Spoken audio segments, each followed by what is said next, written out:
நேயர்கள் அனைவருக்கும் வணக்கம். வெண்முரசு வெய்யோன் அத்தியாயம் 7. அங்க நாட்டிற்கு கர்ணன் குடி வந்த போது சம்பாபுரியின் அரண்மனை வளாகத்திற்குள் குடியிருப்பதற்கு ராதை உறுதியாக மறுத்துவிட்டாள். அதிரதனுக்கு அதில் பெரு விருப்பிருந்தது. இல்லை, ஒருபோதும் அங்கு நாம் குடியிருக்கப் போவதில்லை என்று ராதை சொன்னபோது பதைக்கும் கீழ் தாடையுடன் அவளையும் கர்ணனையும் மாறி மாறி நோக்கிய பின், ஆம், அதுவே உகந்தது என்றார் அதிரதன். எங்களுக்கு சூதர்களின் குடியிருப்பிலேயே இல்லம் ஒன்றை ஒதுக்கு என்றாள் ராதை. ஆம், அங்கும் மாளிகைகள் உண்டல்லவா என்றார் அதிரதன். மாளிகை தேவையில்லை, பிற குதிரை சூதர்களுக்கு நிகரான இல்லம் ஒன்று போதும் என்றாள் ராதை. கர்ணன், இல்லை அன்னையே, அரசரின் அன்னையும் தந்தையும் நீங்கள். உங்கள் பாதுகாப்பை நான் நோக்க வேண்டியுள்ளது. அரண்மனை வளாகத்திற்கு வெளியே நீங்கள் தங்குவது உகந்ததல்ல என்றான். ஆம், அதைத்தான் நானும் சொல்ல வந்தேன் என்றார் அதிரதன். அரண்மனை வளாகம் என்பது முற்றிலும் பாதுகாப்பானது. மேலும் அங்கு நமக்கு ஏவலர்களும் இருப்பார்கள். நமது ஆணைகளை நிறைவேற்றுவார்கள். அரசவையில் நமது எண்ணங்களை நாம் சொல்வதற்கும் அதுவே உகந்தது. நாம் இங்கொரு பெரிய குதிரைப்படையை உருவாக்க வேண்டும் என்ற எண்ணம் எனக்கு இருக்கிறது. அதை பற்றி விரிவாகவே மைந்தனிடம் பேசி இருக்கிறேன். எப்படி என்றால் என்று அவர் தொடங்கியதும் ராதை உறுதியான குரலில், நாம் அரசர்கள் அல்ல என்றாள். அல்ல, ஆனால் அரசரின் தந்தையும் தாயும் என்றார் அதிரதன். இல்லை, நாம் அரசரின் தந்தையும் தாயும் கூட அல்ல. நாம் இத்தனை தொலைவுக்கு அவன் ஏறி வந்த கலம் மட்டுமே. அதற்கு மேல் எதையும் நாம் கோரினால் என்றால் இழிவடைவோம். இங்கு பிற சோதர்களுக்கு நிகரான இல்லத்தில் இதுவரை எந்த வாழ்க்கையை வாழ்ந்தோமோ அதையே நாம் வாழப்போகிறோம். பாதுகாப்பு என்பது நீ எனக்கு சொல்லும் பொய் என்றறிவேன். நீ விழைந்தால் ஒற்றர் பாதுகாப்பை உறுதிப்படுத்த முடியும் என்றாள். கர்ணன் அன்னையே என்று சொல்லத் தொடங்க அவள் கையை மறித்து, நான் சொல்வது ஏனென்று உனக்கு இப்போது புரியாது என்றாள். தங்களை அரண்மனையில் அமர்த்தாது அங்கு வாழ்வது என் உள்ளம் பொறுக்கும் செயல் அல்ல என்றான் கர்ணன். ஆம், நீ அங்கு இருப்பது ஒரு பெரும் துன்பமென்றே உணர்வாய். மைந்தனென இங்கிருக்கவே விழைவாய். ஆனால் அங்க நாட்டின் மணிமுடியை நீ விழைந்தே சூடினாய். இம்மணிமுடி அல்ல, எந்த மணிமுடியும் பழுக்க காய்ச்சிய உலோகத்தால் ஆனதே. மணிமுடி சூடியவன் திரும்பிச் செல்ல இடங்கள் இல்லை என்றாள் ராதை. நான் என்ன செய்ய வேண்டும் என்றான் கர்ணன். அன்னையையும் தந்தையையும் கைவிட்டுவிட்ட கொடுமனத்தான் என்று என்னை சொல்வார்கள் அல்லவா என்றான். ஐயுறுவார்கள், பின்பு தெளிவார்கள். ஆனால் பிறருக்காக ஓர் அரசன் எதையும் செய்யலாகாது. நாங்கள் இங்கு இருப்பது ஒரு செய்தி. இங்குள்ள பிற சூதர்களுக்கு மட்டும் அல்ல, இங்குள்ள சத்திரியர்களுக்கும் என்றாள் ராதை. அவள் சொல்ல வருவது அனைத்தும் அப்போதுதான் அவனுக்கு புரிந்தது. பெருமூச்சுடன் ஆம் என்றான். நீ படைக்கலம் ஏந்தி அரசனுக்காக போரிட்டு மண் வென்றாய். பரிசிலாக மண்ணை பெற்ற மன்னன் ஆனாய். உனக்கு பின்னால் அஸ்தினபுரியின் படைப்பெருக்கு இருக்கும் வரை இங்குள்ள சத்திரியர்கள் உன்னை எதிர்க்க முடியாது. உன்னை பணித்து ஆணை பெற அவர்கள் கடமைப்பட்டிருக்கிறார்கள். படைக்கலத்துக்கு பணிவது அவர்களுக்கு இழிவும் அல்ல. ஆனால் நாங்கள் இன்னும் சத்திரியர்கள் ஆகவில்லை. மைந்தா, இந்நகரில் நாற்குலத்தோரின் நீங்கா காழ்ப்பு மேல் அமர்ந்துதான் நீ அரசாளப் போகிறாய் என்று உணர் என்றாள் ராதை. ஆமாம், இதையே நானும் சொல்ல எண்ணினேன். இந்நகரில் நான் எங்கு சென்றாலும் எனக்கு பின்னால் ஏளன குரல்களையே கேட்கிறேன். நேற்று கூட ஒருவன் அரண்மனையின் அணைக்கட்டிலில் நான் குதிரைச்சாணியை கரைத்து பூசி அந்நறுமணத்தில் துயில்வது உண்மையா என்று என்னிடம் கேட்டான் என்றார் அதிரதன். ராதை விழிகளில் சினத்துடன் அவரை நோக்கி, நீங்கள் என்ன சொன்னீர்கள் என்று கேட்டாள். குதிரைச்சாணி எனக்கு நறுமணம்தான். அதை இழிமணம் என்பவன் அஸ்வமேதம் என்பதே அரசனின் இறுதி வெற்றி என்பதை அறியாத மூடன் என்றேன் என்றார் அதிரதன். கர்ணன் நீள் மூச்சுடன் தங்கள் ஆணை அன்னையே என்று சொல்லி தலை வணங்கினான். ராதை, ஆனால் சூதர்கள் நடுவே எங்கள் மனை தனித்திருக்க வேண்டும். அவர்களில் ஒருவராக பொது நோக்குக்கும் ஒருபோதும் அவர்களில் ஒருவர் அல்ல என்ற தனி நோக்குக்கும் தெரியும் வண்ணம் என்றாள் மெல்லிய புன்னகையுடன். அவ்வாறே என்றான் கர்ணன். எழுந்து அவன் திரும்புகையில், மைந்தா என்றாள் ராதை. விருஷாலி உன் மனைவி. அவள் சூதருக்கன்று பிறருக்கு அரசியாக முடியாதென்று அறிந்திருப்பாய். அது எப்படி என்று அதிரதன் இடையே புகுந்தார். இவன் நமது மைந்தன். இவன் அங்க நாட்டு செங்கோலை ஏந்த முடியும் என்றால் இவன் இடப்பக்கம் அமர்ந்த அவள் ஏன் மணிமுடி சூடி அமர முடியாது? கர்ணன், தந்தையே, அங்க நாட்டு மணிமுடி அவைக்களத்தில் எனக்கு சூட்டப்பட்டது. எதிர்ப்பின்மையால் மட்டுமே நான் அரசன் என்று இங்கிருக்கிறேன். எதிர்ப்பு உருவாவதை நான் விழையவும் இல்லை. அம்மணிமுடி சூட்டப்பட்டதும் நான் சத்திரியனானேன். சத்திரியர்கள் சூத பெண்களை மணக்கலாம். அவர்களுக்கு அரசி பட்டம் சூட்ட நெறிகள் ஒப்புவதில்லை. ஐங்குலத்தார் அவள் முன் பணிய மாட்டார்கள் என்றான். அவளை அழைத்து கொண்டு அருகமரச் செய்து ஒரு ராஜசூய வேள்வியை நிகழ்த்து எவர் பணியவில்லை என்று பார்ப்போம் என்றார் அதிரதன். ராஜசூய வேள்விக்கு 56 நாடுகளின் அரசர்களும் வர வேண்டுமல்லவா? எவர் வருவார் என்றான் கர்ணன். அப்படியென்றால் அதற்கு முன் ஒரு அஸ்வமேத வேள்வியை நிகழ்த்து 56 நாட்டு மன்னர்களையும் உனக்கு அடிபணியவை என்றார்.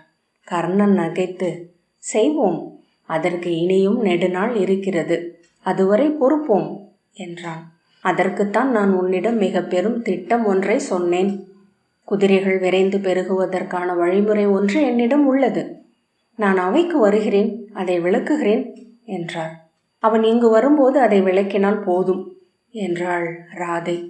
அவர், ஆம், இங்கு கூட நாம் பேசிக்கொள்ளலாம் என்றார். அங்க நாட்டுக்கு அவர்கள் வந்தபோது அரண்மனைகள் விரிவாக்கி கட்டப்பட்டன. சூதர் தெரு நடுவே முதன்மையாக இருந்த வீடு ஒன்று விரிவாக்கி சீரமைக்கப்பட்டு அதில் அதிரதனும் ராதையும் குடியேறினார்கள். அரண்மனைக்கு தெற்காக குலமிலா அரசியர் மாளிகை நெடுங்காலமாக கைவிடப்பட்டிருந்தது. அதை செம்மையாக்கி விருஷாலி குடியமர்த்தப்பட்டாள். தனக்கென அமைந்த மாளிகை அவளை களிப்புறச் செய்தது. ஆனால் சில நாட்களிலேயே அது சம்பாபுரியின் அரசிக்குரிய மாளிகை அல்ல என்று அவள் உணர்ந்து கொண்டாள். ராதையும் அதிரதனும் சூதர் தெருவில் குடியேறியது முதற் சில நாட்கள் வரை சம்பாபுரியில் நாவுலா செய்தியாக இருந்தது. அவர்களின் இழிப்பிறப்பும் சிறுமை குணமும் அதில் இருப்பதாக அதை சொல்லி வம்பில் பழுத்த மூத்தோர் சாவடிகளிலும் திண்ணைகளிலும் கோயில் முகப்புகளிலும் அமர்ந்து அலர் எடுத்தனர். ஆனால் ஒவ்வொரு நாளும் அவன் அன்னையை காண வந்தான். தன் புறவியையும் அணித்தேரையும் அவிழ்த்து அவ்வில்லத்து முற்றத்தில் கட்டிவிட்டு அன்னை அருகே அமர்ந்து அவள் உடலில் தோள் சாய்ந்து கைகளை மடி சேர்த்து அமர்ந்து பேசி கொண்டிருந்தான். சில நாள் இரவுகளில் வந்து அவள் மடியில் தலை வைத்து படுத்து நகையாடினான். நாள் செல்ல செல்ல அவ்வளர் கூர்மை இழந்தது. ராதை தன் உறுதியாலேயே சூத தெருவில் இருக்கிறாள் என்று நிலைநாட்டப்பட்டது. அது அச்சத்தால் என்றனர் வம்பர். இல்லை, அக்குலத்திற்கு உரிய உல இழிவால் என்றனர் முதியோர். எவ்வண்ணமாயினும் தன் எல்லையை அவள் உணர்ந்திருப்பது நன்று என்றனர் சத்திரியர். சூதர் பெண்ணை மூதரசி என்று வணங்கும் தீயுள் நமக்கு அமையாதது குல தெய்வங்களின் கருணையாலேயே என்றனர் படை வீரர்.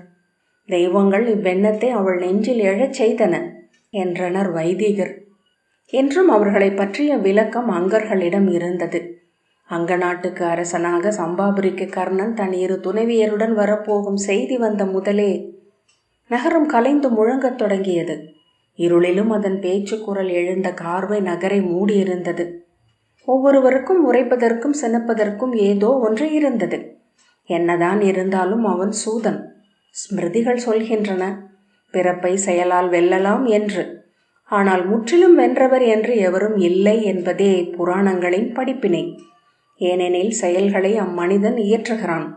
பிறப்பை ஏற்றியது விண்ணளக்கும் தெய்வங்கள், பிரம்மன் ஆணை என்றார் முதியவர் ஒருவர். சாவடியில் இருந்த முதியோர் தலையாட்டினர். அவர்கள் நடுவே பேரகலில் 3 திரிச்சுடர்கள் அசைந்தன.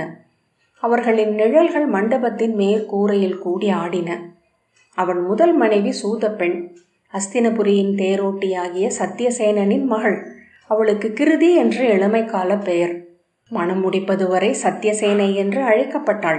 சோதர் குல வழக்கப்படி இவனை கைப்பிடித்த பின் இவன் இயற்பெயரை கொண்டு விருஷாலி என்று பெயர் பெற்றிருக்கிறாள் என்றார் ஒரு முதியவர். இன்னொருவர், நிமித்திகரே, சொல்லுங்கள், இந்நகரை சூதனும் சூத பெண்ணும் வாழ அடிபணிந்து இங்கு வாழப்போகிறோமா என்றார் மீசை பழுத்த முதிய படை வீரர். ஏன், பாரத வருஷத்தை இளைய யாதவன் கைப்பற்றினால் இங்குள்ள அத்தனை சத்திரியர்களும் அவன் அரியணை கீழ் தலை வணங்கித்தானே ஆக வேண்டும். அறிக, பொன்னும் பெண்ணும் மண்ணும் வெல்பவருக்குரியவை என்றார் நிமித்திகர். இன்று இங்கிருக்கும் நம்மை வெல்லலாம். நம் கடந்த காலத்தை எப்படி வெல்வான் அவன்? அவன் இங்கு வந்து இவ்வரியணையை கைப்பற்றலாம், அரண்மனையில் வாழலாம். ஆனால் இந்நகரெங்கும் நிறைந்திருக்கும் மூதாதை தெய்வங்களை அவன் எங்கனம் வழிபட முடியும்? குறித்து கொள்ளுங்கள், இங்கு வந்த பின் அவன் ஒரு மழையையும் பார்க்க போவதில்லை. நமது குழந்தைகள் உணவின்றி அழியும், நமது குலங்கள் சிதறும். அதுதான் நடக்கப் போகிறது என்றார் வேளாண்குடி மூத்தவர். அவன் அரசனாகலாம், நிகரற்ற வில் வீரன், தோள் வலிமை கொண்டு இந்நகரை வென்றவன். களத்தில் முடி சூடப்பட்ட போதே அவன் சத்திரியனாகிவிட்டான். அது நூல் முறையே. ஆனால் சத்திரியனாகிய அவன் எங்கனம் அச்சூத பெண்ணை மணந்தான் என்றார் பட்டுச்சால்வை போர்த்திய வைதிகர். குரல்கள் ஆம், உண்மை என்றன. சுவர் மூலையில் இருட்டில் கரிய மர உரியை போர்த்தி தலைப்பாகை அணிந்து அயல் நாட்டு வணிகனைப் போல் அவன் அமர்ந்திருந்தான். அவனை பேரழகன் என்கிறார்கள். சூதனும் மனைவியும் அவனை பெற்றெடுக்கவில்லை, கங்கையில் கண்டெடுத்தனர். பாரத வருஷத்தின் பெருங்குடிகளில் எங்கோ பிறந்து கைவிடப்பட்ட மைந்தன் அவன் என்றார் ஒரு முதியவர். ஆம், அவன் யாரென்று ஒரு பேச்சு எங்கும் உள்ளது என்றார் இளையவர். மூத்தவர், அந்த பேச்சு எங்கு வேண்டாம். அஸ்தினபுரியின் ஒற்றர் இல்லாத அவை என்று ஏதும் பாரத வருஷத்தில் இல்லை. கூட்டம் ஓசை அடங்கியது. இருவர் இருளில் அமர்ந்திருந்த அவனை திரும்பி பார்த்தனர்.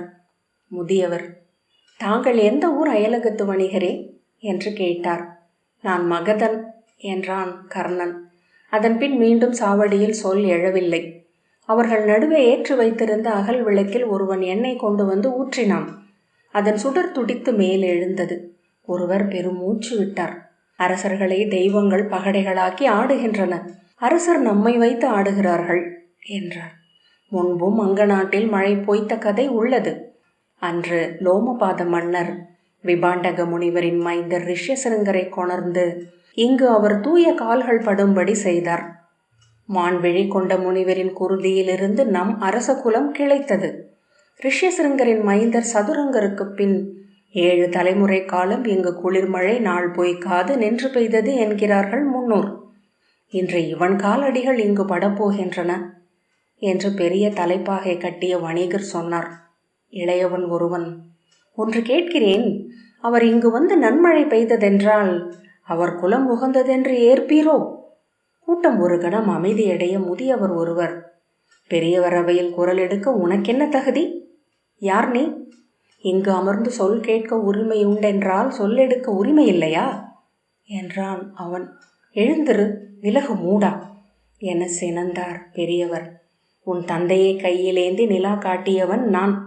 என்னிடம் வந்து நீ சொல் கோக்கிறாயா? அவன், வேண்டுமென்றால் உங்களை நான் தூக்கி நிலா காட்டுகிறேன் என்றான். சில இளைஞர் நகைக்க முதியவர் தன் கைக்கோலை எடுத்தார்.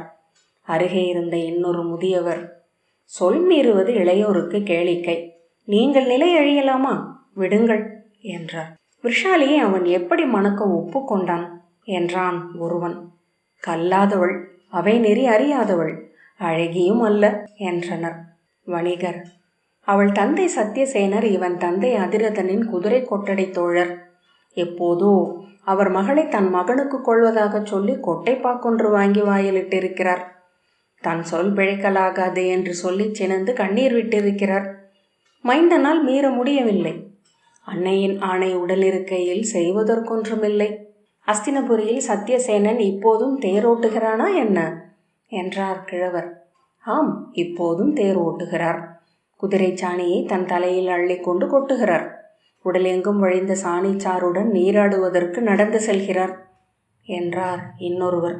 அந்த அவை அச்சொற்களை ஒரு தீச்சொல் என எதிர்கொள்ள அனைவரும் அமைதியடைந்தனர். எவரோ இருமும் ஒலி கேட்டது.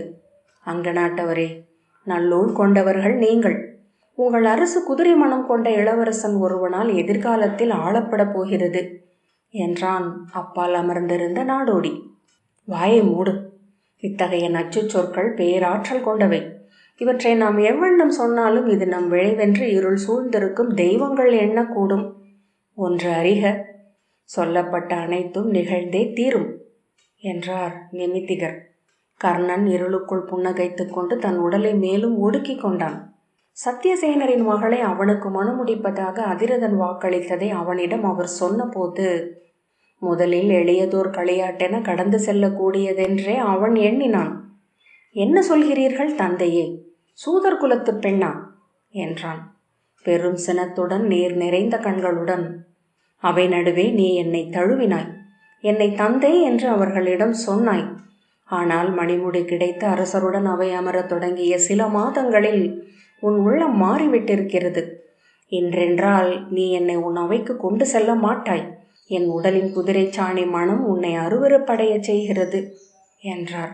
இல்லை தந்தையே, தாங்கள் அறிவீர்கள் ஒரு அரசனின் கடமை என்னவென்று. நூல் நெறிகளின்படி நான் இன்று சத்திரியன். சத்திரியனின் முதல் மனைவி முடிசூடி அவன் இடப்பக்கம் அமர வேண்டியவள். ஆம், அதனால் தான் சொல்கிறேன் என்றபடி அதிரதன் இரு கைகளையும் விரித்து அவனை நோக்கி வந்தார். சில நாட்களாகவே அஸ்தினபுரியில் என்ன பேசப்படுகிறது என்று நான் கேட்டிருக்கிறேன். அரசரின் துணைவி, அவளை நான் 3 முறைதான் பார்த்தேன். காசி நாட்டில் வெண்ணெய் மிகுதியால் தின்று கொழுத்து அவளே வெண்ணெயால் செய்யப்பட்டது போல இருக்கிறாள். அவள் உனக்கு அரச மங்கையரே மனம் பேசி கொண்டிருக்கிறாள். கேகயத்திற்கும் அவந்திக்கும் மாளவத்திற்கும் விதர்ப்பத்திற்கும் தூது சென்றிருக்கிறது. ஆம், நான் அதை அறிவேன் என்றான் கர்ணன். அவ்விளவரசிகளில் ஒருத்தியை நீ மணந்தால் நான் வந்து அவள் முன் தலை வணங்கி வாழ்த்துரை கூறி நிற்க வேண்டும். அவள் வயிற்றில் மைந்தன் பிறந்தால் அதை தொடும் உரிமையாவது எனக்கு அமையுமா என்ன? இது என் ஆணை. உன் முதல் மனைவி என் குலத்து பெண்ணாகவே அமையட்டும். அவள் வயிற்றில் பிறக்கும் குழந்தை என் குலத்தில் பிறக்கும் குழந்தையாகவே இருக்கும். அதற்கு நான் என் தந்தை பீனரதரின் பெயரைத்தான் இடுவேன். இதில் எந்த மாற்றமும் இல்லை. தந்தையே, தங்கள் சிறிய உலகில் நின்று கொண்டு இதை சொல்கிறீர்கள். தாங்கள் ஆணையிட்டால் அங்க நாட்டின் மணிமுடியை நான் துறக்கிறேன். தாங்கள் விரும்பும் பெண்ணை மணக்கிறேன் என்றான் கர்ணன். மூடா, அங்க நாட்டின் மணிமுடியை துறப்பேன் என்று நீ சொன்னால் நான் அதை ஒப்புக்கொள்வேன் என்று எண்ணினாயா? இன்று நான் இதோ இந்த பட்டாடை அணிந்து தந்த பிடியுடைய சவுக்கேந்தி குதிரை கொட்டடிக்கு சென்று பீடத்தில் அமர்ந்து பிறருக்கு ஆணையிடுகிறேன் என்றால் அதை நீ சூடிய மணிமுடியால்தான். அதை இழக்க நான் ஒருபோதும் ஒப்பேன். 2இல் 1 சொல்லுங்கள் தந்தையே என்றான் கர்ணன். நீ அங்க நாட்டு அரசனாக இருப்பாய். என் சொல் மாறாது சூதர் குலத்து பெண்ணை மணப்பாய். இது மட்டுமே நடக்கும் என்றார் அதிரதன். ராதே, மணிமுடியை துறப்பது பற்றி எண்ணாதே மைந்தா. அது உன்னை தேடி வந்தது. அதை துறந்தால் உனக்கு மட்டுமல்ல, எங்களுக்கும் இழிவே வந்து சேரும். பிறகு நான் என்ன செய்வது? சூத பெண்ணை மணந்து நான் மணிமுடி சூட்ட முடியாது என்றான் கர்ணன். மணிமுடி சூட்ட வேண்டியதில்லை. அவள் என் மகளாக இவ்வில்லத்தில் இருக்கட்டும் என்றாள் ராதை. அறிவிலியே, வாயை மூடு. உன் சொல் கேட்டுத்தான் உன் மைந்தன் அறிவிழந்தான். அடே மூடா, உன்னை விட 100 மடங்கு பெரிய பேரரசை ஆள்பவன் இளைய யாதவன். அவனது முதல் குலமகள் யாதவ பெண். முடிசூடி அவள் துவாரகையை ஆளவில்லையா என்று அதிரதன் கூவினார். ஆம், ஆனால் யாதவர்களின் நகரம் துவாரகை, அங்கம் சத்திரியர்களின் நாடு என்றான் கர்ணன். சொல் முட்டிய போது அதிரதன் மேலும் வெறி கொண்டார். நெஞ்சில் அறைந்து, அதை நான் அறிய வேண்டியதில்லை. நீ ஆண்மகன் என்றால் இளைய யாதவன் செய்ததை செய்து காட்டு. நான் உயிரோடு இருப்பதென்றால் என் சொல்லும் என்னுடன் உயிரோடு இருக்க வேண்டும். சொல்லிறந்த பின் உயிர் வாழ சடலமாக இருக்க விழையவில்லை என்றார். தந்தையே என்று தனித்த குரலில் கர்ணன் அழைத்தான். தந்தை, நான் இறந்த பின் ஒரு பிடி நீர் அள்ளி கங்கையில் விடு, அது போதும் எனக்கு. போடா. கர்ணன் நான் என்று சொல்ல அவனை மறித்து, உன்னை நெஞ்சில் ஏற்றி நெறி சொல்லி வளர்த்தமைக்கு அந்த பிடி நீர் போதும் எனக் கொள்கிறேன், போடா என்றார். நாவிறங்க, தந்தையே என்றான் கர்ணன். அச்சொல்லை நீ உளமறிந்து சொன்னாய் என்றால் தந்தையின் சொல் காப்பதே தனையனின் கடமை என்று உணர்ந்திருப்பாய். ராகவராமன் தந்தை சொல்லுக்காக அரசு துறந்து 14 ஆண்டுகள் காட்டில் வாழ்ந்தான். ஆனால் நீ தந்தை ஆணையிடும் ஒரு பெண்ணின் கரம் பற்றுவதை தவிர்க்க நூல்களை துணைக்கு அழைக்கிறாய். நான் இல்லையா உனக்கு? இனி ஒரு சொல் இல்லை, இது என் ஆணை என்ற பின் பற்களை கடித்து உடல் நடுங்க சில கணங்கள் நின்ற பின் அதிரதன் திரும்பி நடந்து சென்றார்.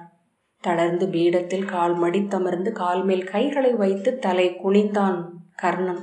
அவன் குழல் கற்றைகள் சரிந்து முகத்தை மூடின. இரு கைகளாலும் நெற்றியை தாங்கி சில கணங்கள் அமர்ந்தான். பின் தலை தூக்கி, அன்னையே, என்ன இது? இப்படி இவர் சொல்லாடி நான் ஒருபோதும் பார்த்ததில்லை என்றான். நானும் பார்த்ததில்லை. ஆனால் மானுடரில் இருந்து அறியாத மானுடர் எழுந்து வருவதை எப்போதும் அறிந்திருக்கிறேன். இன்று தெரிந்த இவர் விதையாக அவருள் எங்கோ இருந்திருக்கிறார் என்றாள் ராதை. அன்னையே, நான் சொல்லும் உரிமைகள் உங்களுக்கு புரிந்ததா என்றான். ஆம் மைந்தா, நான் நன்கு அறிந்துள்ளேன். இன்று இரவு அவர் வந்த பின் நான் அவரிடம் பேசுகிறேன் என்றாள் அவள். பேசுங்கள் அன்னையே, எவ்வண்ணமேனும் அதை சொல்லி அவருக்கு புரிய வையுங்கள். சூத பெண்ணை மணக்கப் போகிறேன் என்று அஸ்தினபுரியன் அவை நின்று எப்படி சொல்வேன்? அதை பானுமதியிடம் சொன்னால் பாரத வருஷம் எங்கும் சத்திரிய பெண்களுக்காக தேடி எனக்கென தூதனுப்பி இருக்கும். அவள் எப்படி சிறுமை கொள்வாள்? எண்ணி பார்க்கவே இயலவில்லை. நான் அறிவேன் மைந்தா, நான் உன் தந்தையிடம் உரைக்கிறேன் என்றாள் ராதை. கர்ணன் தன்னுள் என, இந்த மணிமுடியை எக்கணம் நான் ஏற்க சித்தமானேன். என் ஆணவ நிறைவுக்கு இது தேவைப்பட்டதா என்ன என்றான். ஆணவத்தால் தான் வீரர்கள் உருவாகிறார்கள் என்றாள் ராதை. சிறுமைகளை சந்தித்து சலித்து விட்டேன் அன்னையே. மீண்டும் ஒன்று என் முன் வருகையில் அஞ்சுகிறேன். நோயுற்றவனுக்கு சிறு முள் கூட இறப்புருவாக தெரிவது போல என்று கர்ணன் பெருமூச்சு விட்டான். இதை நான் எப்படி கடந்து செல்வேன் என்றே தெரியவில்லை. இது உன் தந்தையின் சிறு நிலையழிவு மட்டுமே. பகற்கனவு காணும் எளிய மனிதர் அவர். நீ அறிவாய், எளிய மனிதர்களே மிகுதியாக பகற்கனவு காண்கிறார்கள். ஏனெனில் அவர்கள் அடைய இயலாதவையே இவ்வுலகில் அதிகம். அவரது பகற்கனவில் பல 1000 மடங்கு பேருரு கொண்டிருக்கக்கூடும். அவ்வண்ணமே அவர் வாழ்க்கை முடிந்திருந்தால் அதில் பிழை இருந்திருக்காது. அக்கனவுகளில் ஒன்று நனவாகியது. முடிகொண்ட மைந்தனின் தந்தையானார். அதை பொத்தி பிடித்து அமர்ந்திருக்கிறார் என்றாள் ராதை. அன்னையே, நான் அறிந்த நிலைமதியாளர்களில் ஒருவர் நீங்கள். நீங்கள் அறியாத மானுட உள்ளமில்லை. என் நெஞ்சில் நீங்கள் அறியாத ஒரு சொல்லும் இல்லை. நான் அவரிடம் சொல்கிறேன். அவர் அஞ்சுவது போல நீ சத்திரிய அரசி ஒருத்தியை அடைந்தால் அவளுக்குரிய அரசனாக உன்னை மாற்றிக்கொள்ள மாட்டாய். அரசன் என்று அமர்ந்து உன் தந்தையை அயலவன் என்று எண்ணவும் மாட்டாய். அதை அவரிடம் சொல்லி புரிய வைத்தால் மட்டும் போதும். ராதை சிரித்து, ஆனால் எளியவர் என்றாலும் உன் தந்தை சொன்னதில் ஒரு சொல் உண்மை என்றாள். என்ன என்றான் கர்ணன் ஐயத்துடன். பேருடல் கொண்டவர்கள் பெண்களுக்கு அடிமைகள் என்றாள் ராதை. கர்ணன் நகைத்து, அதென்ன முறை என்றான். அவர் கண்டிருக்கிறார். என்னை போல் எண்ணி எண்ணி அறிபவர் அல்ல. கண்டதை கொண்டே இவ்வுலகை அறிந்தவர் அவர். சிரித்து, அவர் சொன்னதும் தான் அதை தெளிவுற நானும் கண்டேன் என்றாள். அன்னையே, நான் சத்திரிய அரசியின் செங்கோல் தாங்கியாக மாறுவேன் என்று நீங்கள் எண்ணுகிறீர்களா என்றான் கர்ணன். ராதை, மாறினாலும் அதில் பிழையில்லை. ஒருவேளை நீ மணக்கும் சத்திரிய அரசி நீ இதுகாரும் கொண்ட இழிவுகள் அனைத்தையும் முற்றிலும் முடித்து வைக்கக்கூடும். அங்க நாட்டின் செங்கோலும் அவள் மணி வயிற்றில் பிறக்கும் மைந்தனும் உன்னை வரலாற்றில் சத்திரியனாக நிறுத்தக்கூடும். அதில் பிழையில்லை என்றாள். நான் தந்தையையும் தங்களையும் கைவிடுவேன் என எண்ணுகிறீர்களா என்றான் கர்ணன். கைவிட மாட்டாய், அதை நான் அறிவேன். ஒருபோதும் என் மடியிலிருந்து நீ இறங்கி நடந்ததில்லை. எனக்கு எந்த ஐயமும் கவலையும் இல்லை என்று ராதை சொன்னாள். அந்த உறுதிப்பாடு ஏன் அவருக்கில்லை என்றான் கர்ணன். ஏனென்றால் நான் அன்னை என உன்னை அறிகிறேன். அவர் ஆண்மகன் என உன்னை அணுகி அறிகிறார் என்றாள் ராதை. கர்ணன் கைகளை வீசி, இச்சொல்லாடல் எனக்கு சலிப்பூட்டுகிறது. அவரிடம் சொல்லுங்கள், வீண் அச்சத்தால் அலைக்கழிக்கப்படுகிறார். சத்திரிய அரசியை அடைந்தாலும் நாடாண்டாலும் நான் அவருக்கு மகன் என்றான். ராதை, அவர் சொல்வதில் ஓர் உண்மை உள்ளது. அவர் மைந்தனென்றே நீ எப்போதும் இருப்பாய். ஆனால் உன் மைந்தர்கள் அவருக்கு பெயரர்களாக எப்போதும் இருக்க மாட்டார்கள். ஒரு சூத பெண்ணுக்கு பிறக்கும் மைந்தனே என்றும் அவர் பேர் சொல்ல இப்புவியில் வாழ்வான் என்றாள். அன்னையே என்றான் கர்ணன், அது உண்மை. அதன் கூர்மையை நாம் பேசி மழுப்ப வேண்டியதில்லை என்றாள் ராதை. உன் தந்தையை போன்ற எளிய மனிதர்கள் நேரடியாக உண்மையை சென்று தொட்டு விடுகிறார்கள். வாழ்நாளெல்லாம் அவர்கள் விட்டு கொடுக்கிறார்கள். விட்டு கொடுக்க முடியாத ஒன்றின் மேல் அவர்களின் முழு உயிரும் கைகளாக மாறி பற்றி கொள்கிறது. கர்ணன் மறுமொழி கூறவில்லை. அவன் சித்தம் சொற்குழம்பலாக கொதித்தது. செல்க, நான் அவரிடம் பேசி முடிவெடுக்கிறேன். நீ சூதர்மகளை மணக்க வேண்டியதில்லை என்றாள் ராதை பெருமூச்சுடன். ஆம் அன்னையே, அவரிடம் என் இக்கட்டை சொல்லி புரிய வையுங்கள். உங்களைத்தான் உங்கள் மைந்தன் நம்பியிருக்கிறேன் என்றான் கர்ணன். வெய்யோன் 7வது அத்தியாயம் இத்துடன் நிறைவு பெற்றது. நன்றி.